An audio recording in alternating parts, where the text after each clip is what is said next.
That's okay too. Well. Someone wants to say hi. Come here. Oh, hi, Ida. She's so cute. She's waking up. So Cole and David are going to be so jealous. They're missing I would out show on the you baby guys. episodes.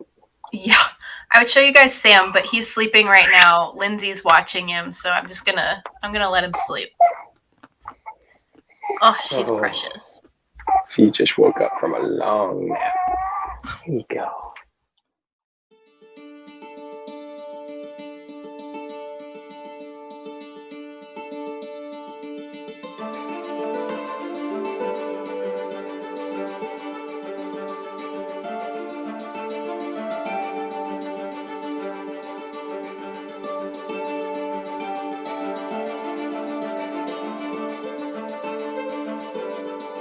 Officially get us Welcome started. back.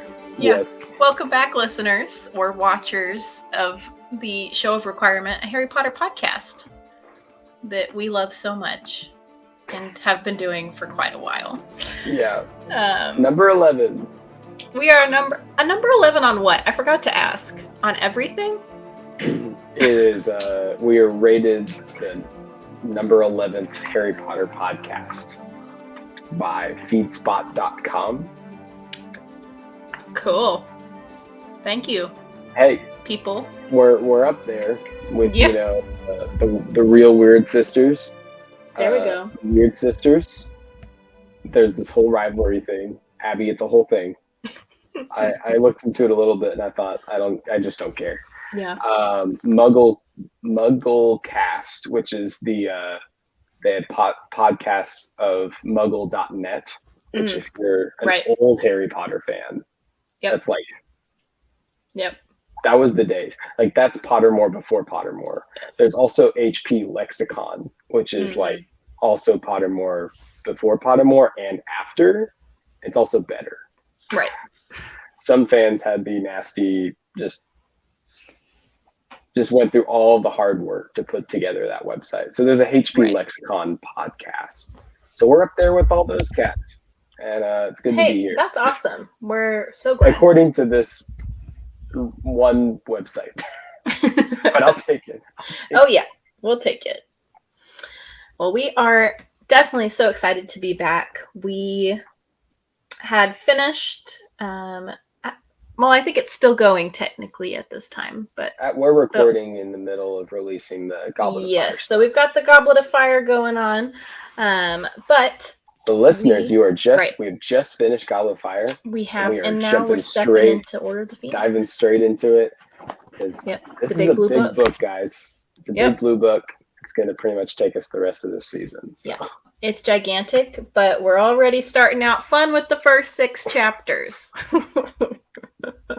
Still doing 6 chapters at a time. 8 yeah. episodes. Or maybe it's 7. It's going to be quite a bit, but we're going to get it.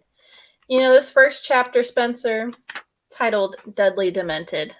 And I like the picture that they have of Harry just kind of chilling under the windowsill. Yep. And in the garden. Apparently, I saw one of the few, because the illustrated just came out. Right. For Order of the Phoenix. Right. So I just filling in a little bit in the background noise, which is great. But one of the few images they released so far in the illustrated is Harry in the bushes. And he actually looks 15. Yeah. Unlike this. And that's fair. But like the 2000s, that was like the thing for 20-something-year-olds to play 15-year-olds. And Daniel Radcliffe was probably 18 at the time. Yeah. So it works. Yeah. It's fine. And I'm of the unpopular opinion that I think this movie, Order of the Phoenix, and Prisoner of Azkaban, I think were the best in my brain that Harry's hair looked. Oh. Out of all the movies. Oh, no. Yeah, I know. Not this one. Prisoner of Azkaban, yes. This one was short and sweaty. I was looking at posters for a graphic I was making for the page the other day, and there was a poster from Order of the Phoenix, and it was just Daniel Radcliffe in that sweaty gray t-shirt that he wears half of the film. Yep. And and it's accurate, and I support it. But that hair was not. I don't know. I think he just looked a little bit better in Half-Blood Prince. Like if I had to, your opinion's fine. Yeah. Well, I think it's an Prisoner opinion. of Azkaban and Deathly Hallows are my Dana Radcliffe hairy hair, but it's really just Prisoner of Azkaban. Yeah, Prisoner of Azkaban was the best hairy hair by I'm far. just like, it's not a Rachel Green friend situation. Whatever lengths they had to go, they should have went to them again for the rest of the series. I agree. Because it was perfect. Yeah. Like, it couldn't have been done better. But, you know, it's fine. Oh, well. Yeah, I don't we know won't how even I talk feel about the fourth movie's this hair. graphic either while we're talking about a new book. I'm looking at the book cover, podcast listeners. I have the audio people. I have the OG hard book of look at that of Order of the Phoenix. I really don't like Tonks on the back. No, it's honestly, she looks terrible. I had to look a lot through just to find who these characters were. Like, obviously, this is Mad Eye. Right. It's not my Mad Eye. My Mad Eye is the movie Mad Eye. And if this reboot doesn't do Mad Eye again exactly the same way, I'm going to be sad. I think this is supposed to be serious. See, I thought this was them. Wait, I kind of thought that this was them entering into Harry's house, kind of. I don't know why I thought that. I thought this was I'm 99% sure this is Department of Mysteries. I think but it could be argued that it's also Grimmauld Place. Yeah. But I've always thought it was the Department of Mysteries. Because all the doors. Yeah, I think you're right. You're right. I hadn't looked at it super intense. I don't know why they're there. Yeah, I don't know about the candles, but they're doing this number. Yeah, that's true. But yeah, anyway, it's like a 6 out of 10. Like, it's not bad. Yeah. Like all the love to who did all of these. Right. We should go through and rank them like the book covers. There's too many. No. Just for the OG series. Oh, okay. Yeah, that might be fine. I was gonna say there's like literally not like every version. No, every single book. That's so many. Have you seen the illustrated cover though? My goodness. I have not. Oh, it's Harry it's in the room of requirement where they're practicing Patronuses. Oh, that's cool. And Harry's like, whoa! It's I think it's his best yet, and he's done so many good ones. I'm excited. Very good. Anyway. Yeah. Anyways, we gotta get going. Yeah. Yes. Deadly Demented. So, Spencer, I want just like opening thoughts from you on, first of all, your thoughts about the Order of the Phoenix in general, but also just on the first 6 chapters and then on chapter 1. We'll just kind of break it down. Yeah. So, I don't really like this book. What? I couldn't tell. I put my title down. I don't like doing the same title every time. I like changing it up. So I'm not a huge fan of this book. I was definitely an angsty hormonal teen the first time I read this also. I was like 13. And we're going to have to talk about this more over the rest of the book, but it just infuriates me. Like, I don't think anything's unjustified. Obviously, like, the Ministry and Umbridge are in the wrong and all that, but it's just like David was like, I'm going to make a defense for Harry's anger, and I'm like, you don't have to with me. Like, I understand why he's angry. That's why I'm angry. And so I was literally like, I had to take a month break in the middle of reading this the first time. Like, my parents said, you should probably take a break. Oh no. Because it was like affecting my mood, I guess. So that happened. And then the second time was in college. It broke me again. And then I haven't gotten this far back in the series again, I don't think. I think this is my 3rd time reading it. Nice. And so for me, I actually like this part because we're not at we don't have Umbridge yet. Yeah. But because I can handle Grumpy Fudge, but I can't handle, like, it's Umbridge and Harry. Harry being in the dark is fine because I don't really want to, like, the truth of it is not great. Right. How they're all just like shutting him out. Yeah. And it feels like Kinda one sucks. too many times that Harry's the worst. Like, it feels like every other book, it's like Harry's the villain. Everyone thinks Harry's the villain, even though he's not. Right. Everyone loves Harry. Everyone hates Harry. And this is like the third or fourth time it's been bad. Mm-hmm. Because Sorcerer's Stone, he's good. Chamber of Secrets, he was the, what's his face? The heir of Slytherin. Yeah. Prisoner of Azkaban, he's just a victim. Mm-hmm. But people don't necessarily overly love him. It's just a fun book. It's the exception. Goblet of Fire, everyone loves Harry, but hates him parts of it. Mm-hmm. And then at the end, nobody believes him. It's this horrible back and forth of both. And then Yeah. at the end, well, we don't even get to experience much of that. It's just fudge. So we don't know. And then Harry goes home. So Right. then we get here and everyone hates Harry again. Right. And it's like, oh, goodness gracious. Which kind of And sucks. Dumbledore's being put through the ringer as well. Mm-hmm. And then, of course, like, it sets up Voldemort perfectly. Oh, yeah. Yeah. I realized the other day that Voldemort is not technically in Half-Blood Prince at all. It, like, clicked in my mind again. Yeah. You don't really think about it. Flashbacks. But he's never actually, he doesn't have a physical presence in that one at all. He's in this one a little bit. Yes. But we'll get there. yeah, so I like these first few chapters. I really do like the Dementors scene. It really shows how crazy it is, but then it like gets you like, man, this is like a Wizard of War. Let's go. And then suddenly you're like, no, Voldemort's not back. You're like, what? Yep. Right. But something I did mention in text, this is the beginning of sassy Harry.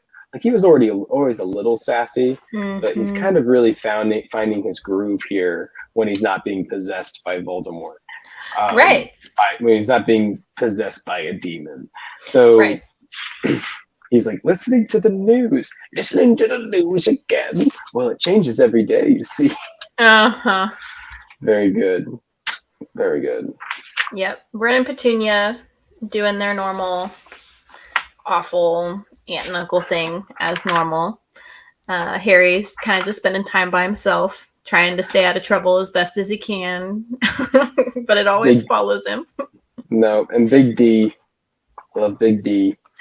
Oh, yeah. And I like Harry he was just unloading all of his stuff onto Big D, just being a bully. And it's interesting that he's showing his father's side of him a little bit, I would say. I would agree with that.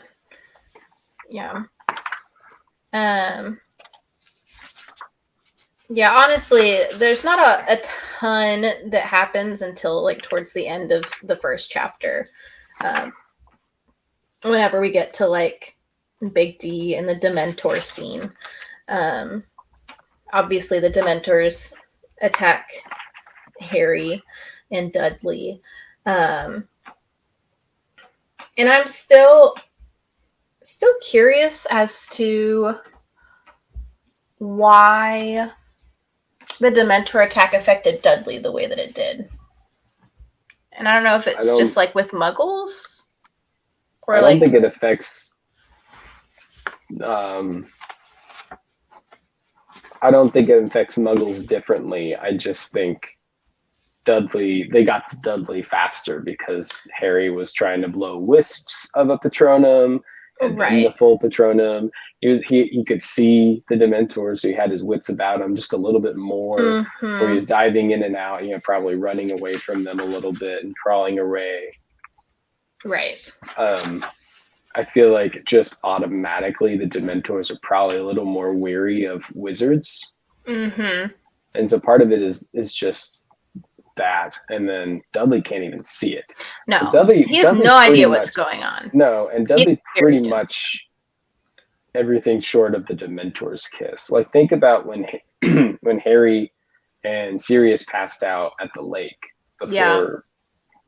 before time duplicate Harry saved them.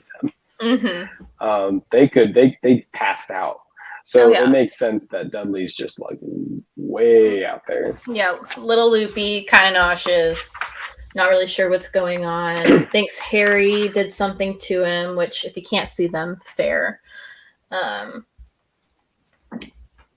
then let's see. So Mrs. Fig. I was about to say Mrs. Fig. It's very satisfying. Their batty old neighbor.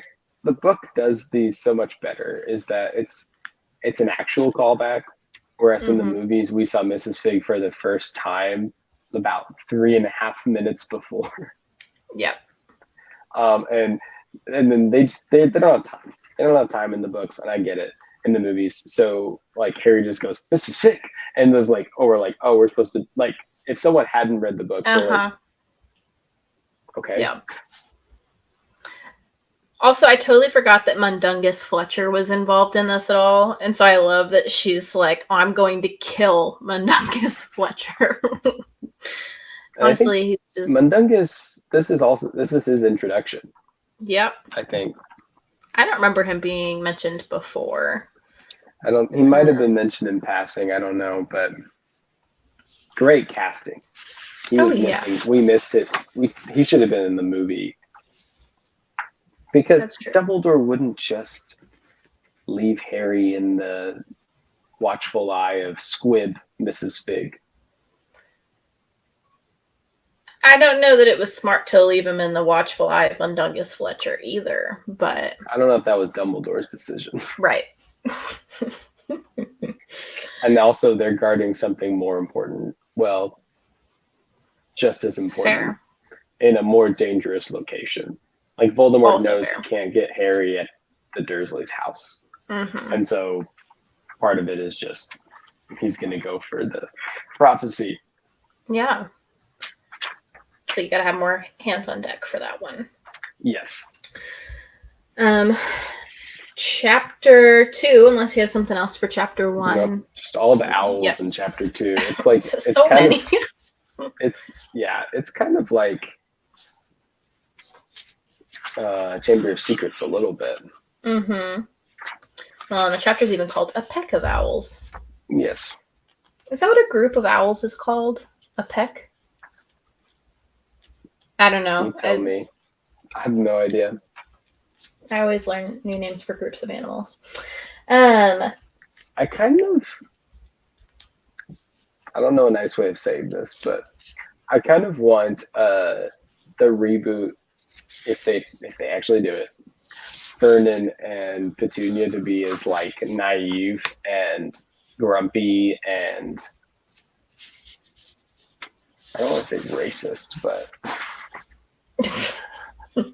like right. Did Mrs. Pocus give you something foreign for tea? It's just like, that's not good to say. No, but it's like not. I want them to say it again because they're horrible people. Right. just the worst. The Peck of Owls is cool. What blows my mind, and they didn't do this enough in the movie, was when they're talking about Dementors, and Petunia goes, they're the right. that they're the wizard guards of Azkaban, and everyone's like, yeah, they guard the wizard prison Azkaban. Yeah, and then everyone just looks at her. She's like, Vernon just loses it, and Harry's just like he's just sits smacked in the face all chapter long. She just looks so appalled. I kind of want to know how Mrs. Fig got recruited by Dumbledore, what she did in her life. There. Just a little bit. Maybe that's something that was published later. But I just don't. How does a squib live? What's it like being a squib? Like Filch is a squib that stayed in the Wizarding World, but Mrs. Fig is a squib who's not pretty much left the Wizarding World. Right. And so her story has to. There's got to be something there. Also, I did not remember that Petunia was the one who got the Howler. Yeah, I did. You're going to laugh at this, Abby. Yeah. I found out what a group of owls is called. Oh, what's it called? A parliament. A parliament. The most common collective noun for a group of owls is a parliament. Other less common names, there's multiple. Great. None of these are peck, by the way. Other less common names include a wisdom, a congress, a hooting, and a stare of owls. Oh, I like a hooting. I do too. In flight, owls can be referred to as a silence of owls because they have like the silent flight. Right. Interesting. Parliament is not my favorite. I'm pretty sure I've heard Congress before.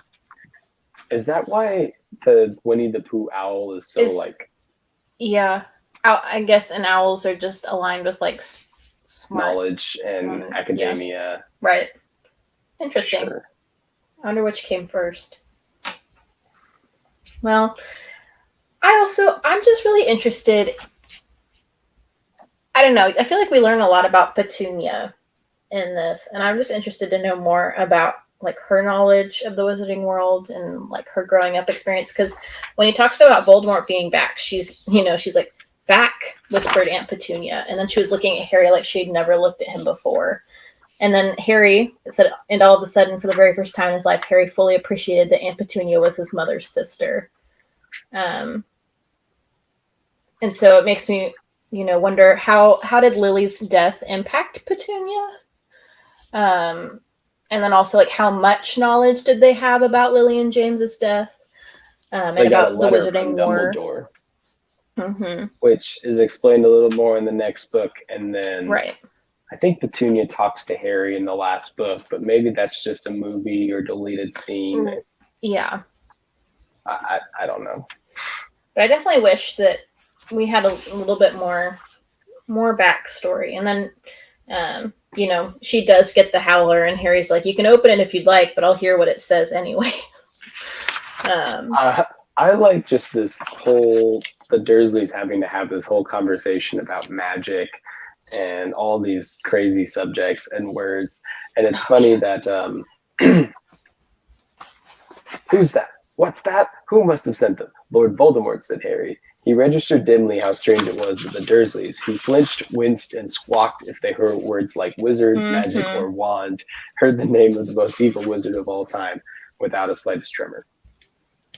I get, and I can say this because David's not here,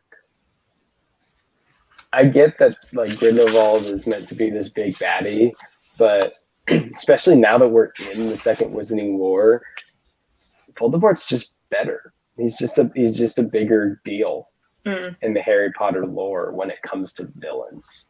Right. And they multiple times explain that he's the greatest, most evil wizard of all time. Right.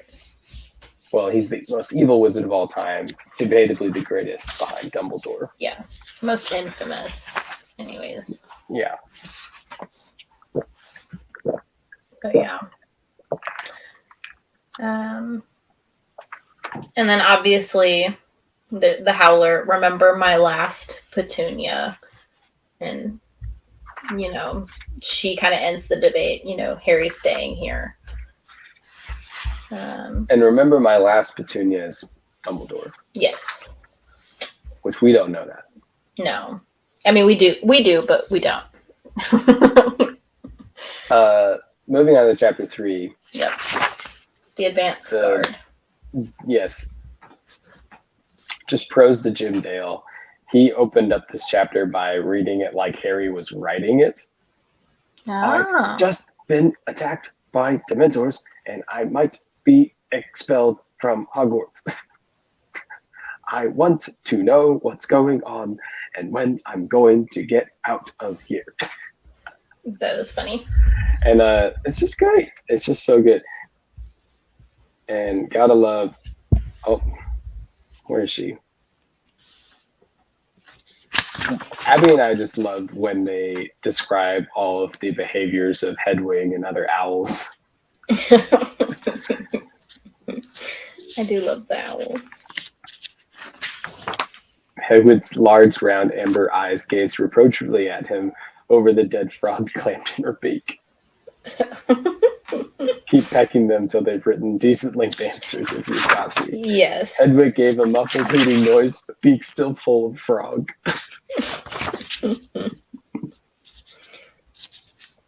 And she did. She like made her hands bleed. Yep. It's great. I will say, when I first read this book, I immediately found like kinship in some sort of way with Tonks. I absolutely loved and still love her character. I think she's so fun.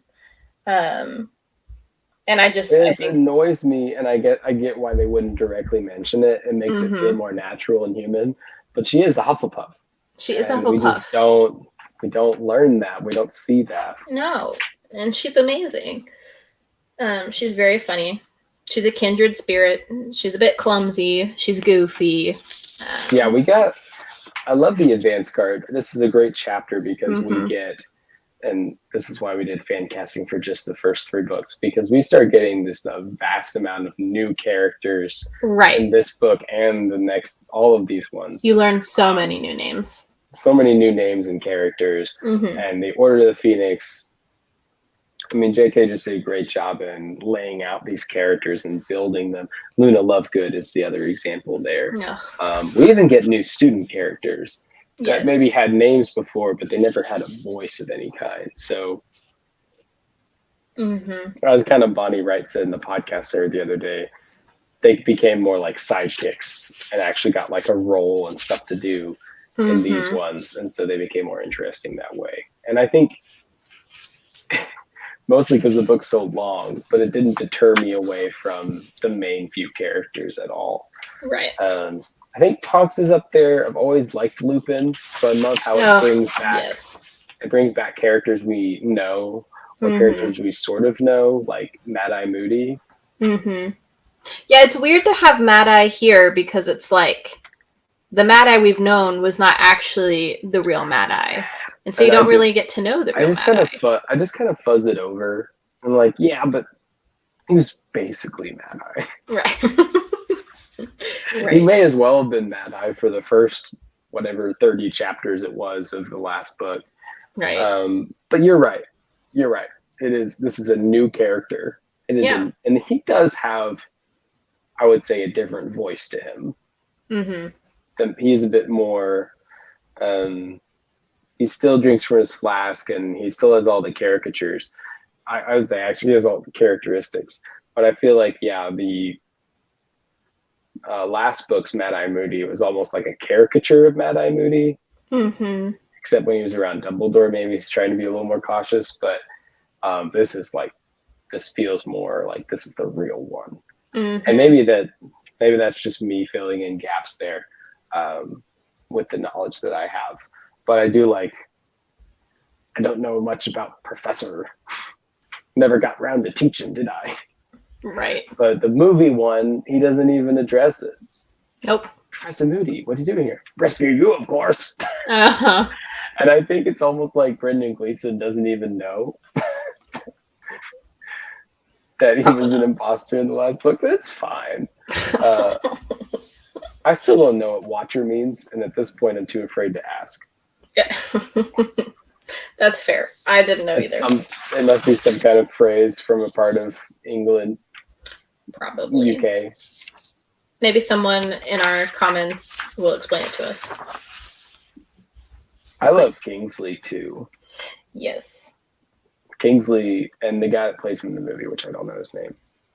I don't either. Not off the top of my Kingsley's head. just the coolest. He's got the gold hoop. He's the Auror. He's awesome. But other than them all just chatting away and having their little thing and their trip. Yeah, there's not a whole lot that happens. No. You just kind of get introduced to everybody and then they fly There's off. so much great foreshadowing tying together this and Deathly Hallows. And how this one is all structured out, it's planned, and it goes off without a hitch. The next one, just as planned, just as structured, if not even more cautious, and it all goes down right away. Yeah. But yeah, other than that, that's really it. Chapter 4 is number 12, Grimmauld Place. I'm trying to think. What from this chapter do we feel like stood out? We enjoyed. I like that Harry immediately makes the connection of Grimmauld Place to being the home of a very dark wizard. Mm. It's kind of like the last place the Death Eaters would think of, though. Right. Mrs. Weasley in this one. She's annoying in this book. Well, Not the whole she's time. just real overprotective. Which she's a mom. She does want to protect everybody for all her kids, and she counts Harry as one of her kids. Do you remember? You probably read ahead, but when she faces the boggart later, we'll talk about that next time. But that's one of my favorite moments of this book. Yeah. That one and the last one of the last chapters with Harry and Dumbledore. Well, Harry in this one, this is one of those, like, he kind of takes it out on Ron and Hermione just a bit. Yeah, I think listening to the audiobook did lower the effect of this, because reading in caps lock just stresses me out, I think. No, I agree. And so caps lock Harry has arrived.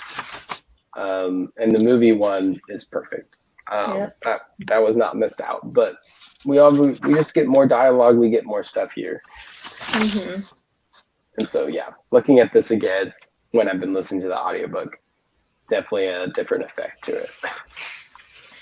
Yeah. Fred and George, we heard your dulcet tones. I remember that from the movie. This is when it mentions that Fred and George are stocky. Yes. And shorter than Ron. And we're like, no. That's the total opposite of the Fred and George that we know. It's not. It's not right. No, I do think it's funny that she did that post. The skinnier, the better.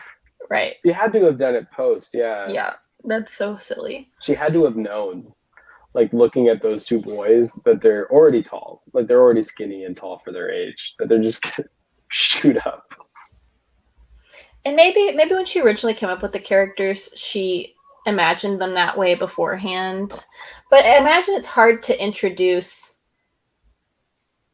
characters like in a movie or like in a book after you've already. I don't know. It must be so hard to write books after the movies have been made. Right. Usually the whole series will drop before they even start in the series. Right. So I guess the Game of Thrones was a little. They hadn't. Well, they're never going to finish it. But he was still releasing books when the series started. Yeah. Percy. Boo. Ugh, the worst. Ginny's got a little more character here. She does. Just a little bit. I see them sneaking her in. I see JK sneaking her in. I see what's happening here. Where she's talking about throwing dung bombs at the door. And then the mom's like, "Who left all those dung bombs outside the kitchen door?" "Crookshanks," said Ginny unblushingly. "He loves playing with them." Like a good cover. Good cover. Full on lie.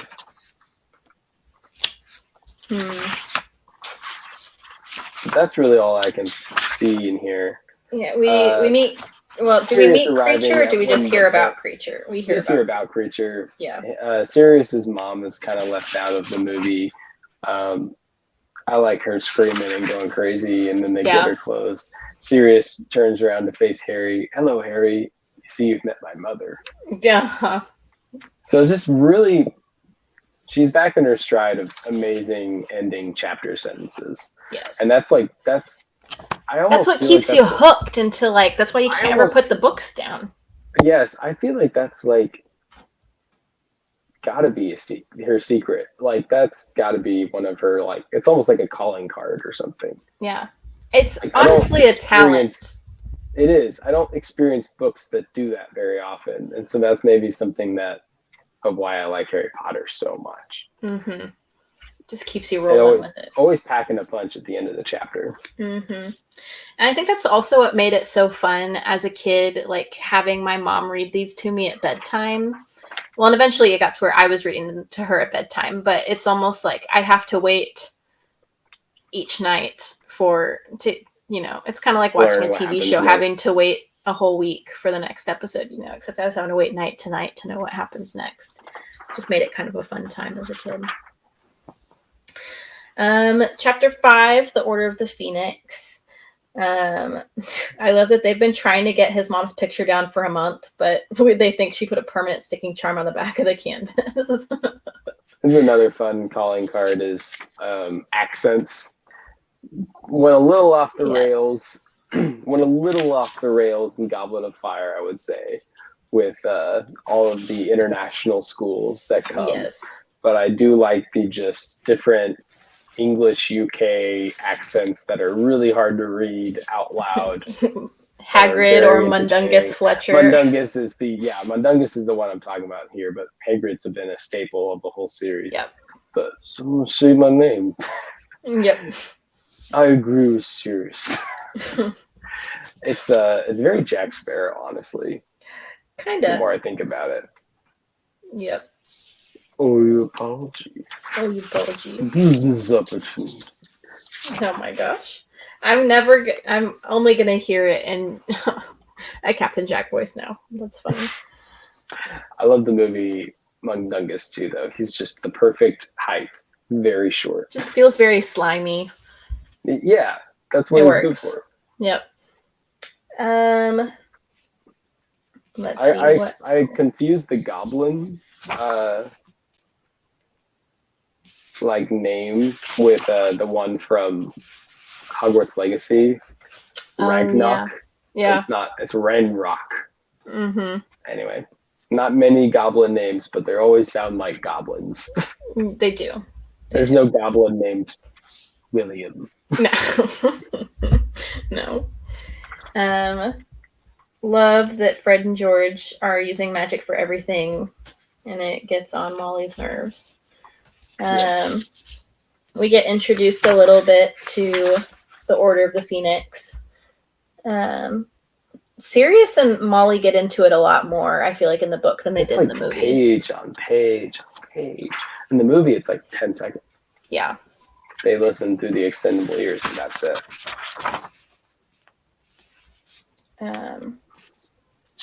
So I want to skip all this to find out where they actually start talking about stuff. Right, because they're all just going back and forth, back and forth, back and forth. Yep. 93. How everyone in the world is discrediting him. Yeah. And it's just going to get worse from here. Mm-hmm. And I don't even know if I want to talk about it because it makes me so frustrated and hurt for Harry and all the good guys. Now the good guys are on their own. I guess it's a clever way of making the good guys a small group and making Voldemort's forces seem more formidable. Mm-hmm. But it's tough. It is really hard. So we're having a guerrilla warfare, Cold War. It's like a Cold War. That's honestly what it is. But I love Bill. We don't have Bill Weasley in the movie at all. So I like that he just has a continuous presence in these books. But Dumbledore just says he doesn't care what they do as long as they don't take him off the chocolate frog carts.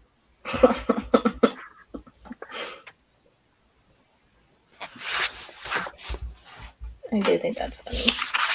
Yeah, I think it's just more of just kind of vague answers, like what kind of weapon, and then not being able to really hear everything, and then Mrs. Weasley sending them all to bed. You can't boss us. Watch me.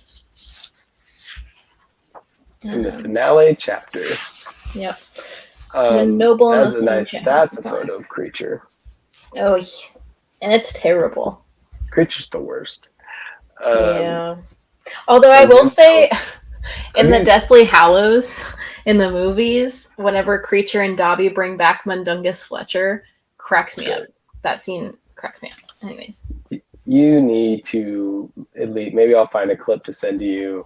Jim Dale's Creature voice. Yeah. Impeccable. It's too good. I really need to listen to He's Jim pretty much Dale like more. Louis Dillon. He like brings it. I don't even know how you speak that low, but he does. Impressive. There's the mudblood. Ron's humor comes back just a little bit. If Ginny's not lying awake waiting for Hermione to tell her everything they said downstairs, then I'm a flubberworm. And then they're talking, Harry and Ron are talking, and crack! Ouch! Keep your voice down, Ron. Your mom will be acting like a beard. You two just operated on my knees. Yeah, well, it's harder and it's harder. Right.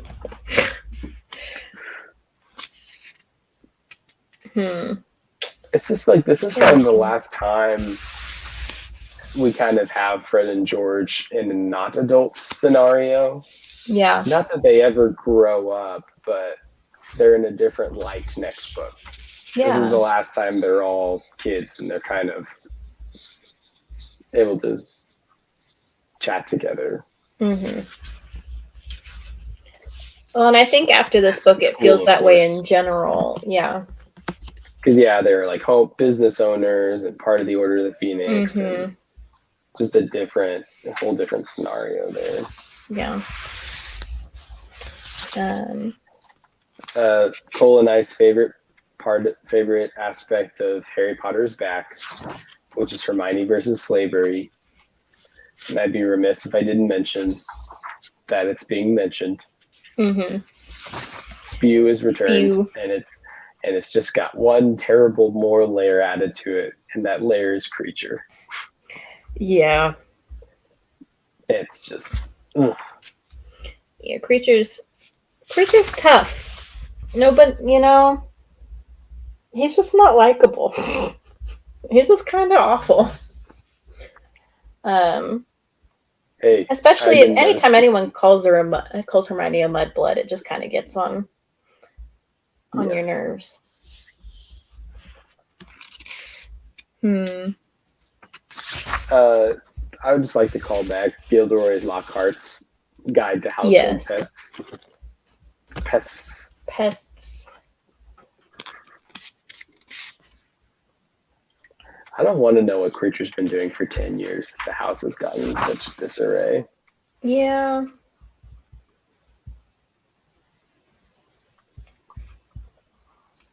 George and Fred are talking about Skiving's snack boxes. They need better names. But I like how they just talk to Harry about how they're using his money and really getting somewhere and making their business happen. So this is all good. It's all happy things, Yeah, and then I don't know. The book's gonna take a turn. I think they do have Moody confirm that it is a boggart later. And that is fun because that means that Moody is the only wizard in history that has seen a boggart in its real form. Which I'm so curious to know what that's like. I think it's just like one of those fun implied things. Like, obviously JK didn't know what that would be, so she wouldn't say, oh, Moody was looking at the boggart and saw its true form. Like, that has to be something that has to be a conclusion that, we reached, but it's still fun.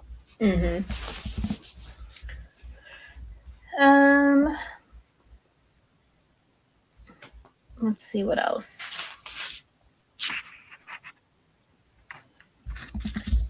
My mother didn't have a heart, Creature. She kept herself alive out of pure spite. Whatever Master says.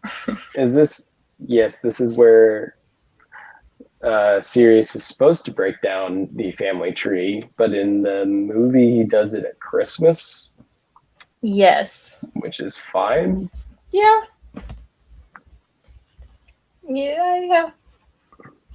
Guess it fit better with the pace of what they were doing. We learn a lot about the family tree. You get to see Bellatrix and Narcissa and Andromeda, kind of learning more about their side of the family. And Bellatrix is going to come Bellatrix and Narcissa are gonna become big players later, but we don't know that at this point. Yeah, we don't know anything about Regulus Black. I mean, Sirius Mm-mm. didn't even No. know he did. No. Which is the coolest, such a cool part of the story. But this fills in a lot of gaps about the Wizarding world and pureblood families and what they're really like and how they behave like they're this big deal, but it's honestly like pretty much becoming inbreeding at this point. Yeah. Or very close to it. And I think that's why Draco's wife died. I think that was what her condition came from. Yeah. Don't quote me on that. I'd have to go back and look. Phineas Nigellus.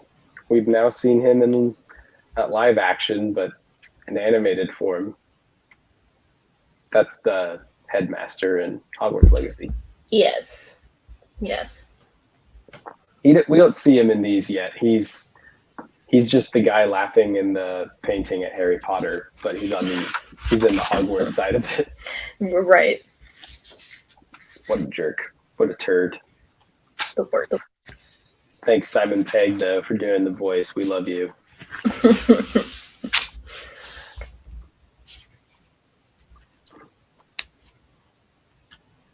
Let's see.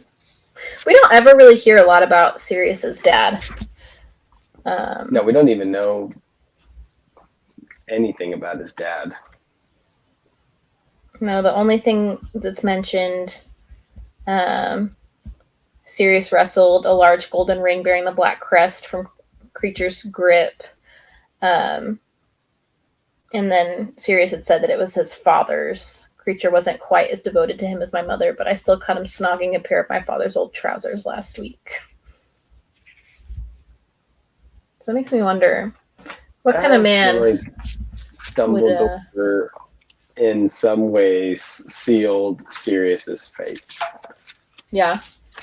Like he got Sirius to get so on edge that he went out with the order to save Harry and them.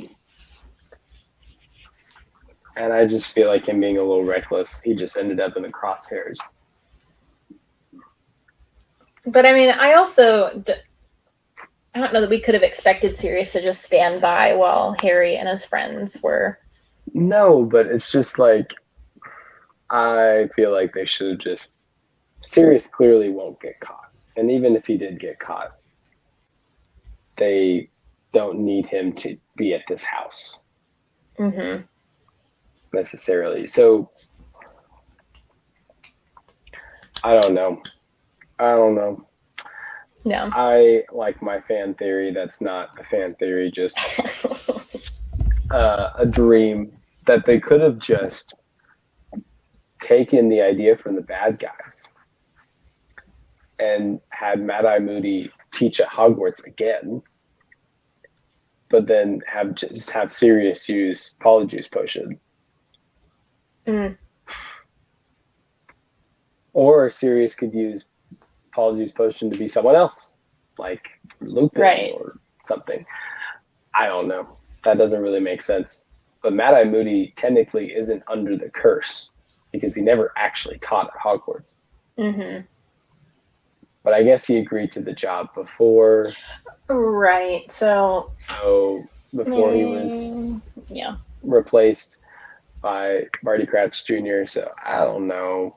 Yeah, I don't really know where that stands. But I wish we had something other than Umbridge. I agree. Creative Dumbledore, in all of his power and genius, could have come up with somebody for Defense Against the Dark Arts. Because that's the reason we get Umbridge, is because he couldn't fill the position. Yeah. Come on, Dumbledore. I know there's a war going on, but you can fill a job. I mean, I feel like there shouldn't have been a shortage of people out there willing to teach Defense Against the Dark Arts at Hogwarts. No, there's not. If he had just asked Kingsley, he would have done it. Or any Auror that was not in his pocket, but on the Right. in the Order of Right. Phoenix. It's frustrating. I mean, Sirius Black would be honestly an incredible defense against the Dark Arts teacher if he wasn't, a known criminal. Oh, I was gonna say, well, never mind. Yes. At this point, yes. I almost wish he could get away with some kind of like paying off his debts, but they would never let him near children. No. There's no getting out of this. Yeah, okay. yeah. Anyway, I'm it is what it is. I've already read a little bit ahead. I love the Ministry of Magic and how that's all introduced. There's fun stuff ahead, and then there's frustrating stuff after that. Yes. But great first 6 chapters. That's how this book goes. You get a lot of good times, and then you get a lot of like frustrating times, and then towards the end you get a lot of sad times. Can you remember in the first few books when we were at Hogwarts by now? Yeah. Right. Can't even remember. But so far, was there much going back and explaining the beginning of the series? See, so we're moving forward from that. We are moving forward. We have left the newbies behind. If you don't know what's going on by this point, you need to pick up earlier in the series. If you're picking up 870-page Order of the Phoenix and you don't know what happened before, you're just going to be lost. Yep. There's a little bit of, I don't even know. No, actually, I don't think there was really anything at all. So I guess I have to give Order of the Phoenix a little more kudos. Or we could use the acronym OAT. Yeah, that's every time I try to shorten it, I think it looks funny, but every time I type it out, I'm like, it's fine. But we're excited to keep pushing the rest of this. We got quite a few more chapters to go, so we'll be around each week doing this for a little while. Send in your thoughts about Order of the Phoenix. Maybe one of the later episodes when you all catch up to us, we'll just read a bunch of them. But you can contact us on our social media page. You can email us. You can email us at showofrequirement@gmail.com. Mm-hmm. All those fun things. Yeah, leave us a review. Talk about how cool Spencer's new mural is. Oh yeah, his wife worked really hard on it. Did a great job. It is Hogwarts colors. Mm-hmm. Just the lighting makes it a little more orange than I would have liked, but it's fine. In the daytime it looks great. But yeah, leave us a kind review if you like what we do. If you don't, please just don't say anything or do anything at all. Just leave. Yep. Just slowly back away. Go listen to the real Weird Sisters. There you go. I'm not even going to get into all that. So there was an original podcast called The Weird Sisters, and then there was because of the Wizard Band, a Harry Potter podcast, and then another podcast. They wanted to be the Weird Sisters, but the Weird Sisters was taken, so they decided to be the real Weird Sisters, and they were actually going simultaneously for a while, and there was like not a whole on feud, but they were both mad, and they both claimed to be the originals, and. Yeah, I imagine it's gotta get. But not like a fun mess, just like they were actually like a total mess. Yeah. Yeah. Well, we're not that complicated, so feel free to listen to the Show of Requirement each week. there's no Show of Requirement and the podcast of Requirement. Nope. You know what my friend came up with the other day, and I'm almost mad. What? He said, "Is the podcast called You're a Podcast, Harry?" And I was like, no, but I also don't know if there's a Harry Potter podcast called that. Well, that just feels like any of our listeners, there's a podcast name right there for you. So. Easy picking fruit. We're not taking it. We're stuck with this. We're established. We're not rebranding. Yeah, no way. Please no. Please don't rebrand. Be terrible. Anyways, well, we'll catch y'all next week with chapters 7 through another 12. Number. Yep, sure. 7 through 12. Go to the Instagram post. The reading guide is there. Yes. Because I don't know.